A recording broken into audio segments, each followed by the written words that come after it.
this is the sewing thread I use. It's white polyester 346 in size.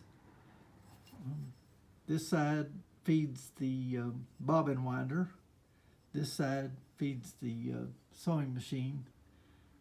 The top side of the thread, it comes down right there to this tension device here, to another tension device right there, and then it goes around, comes up through here, up here, down here. There's a loop there, and then there's another one on the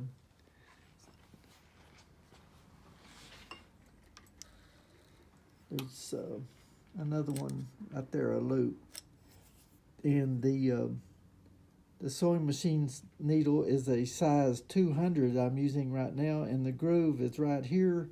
That's what the thread lays down in as it goes down in to the leather.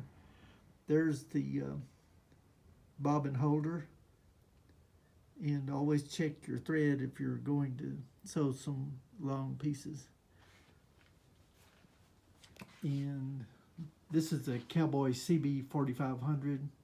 It works perfectly for the leather work I do here in the saddle shop.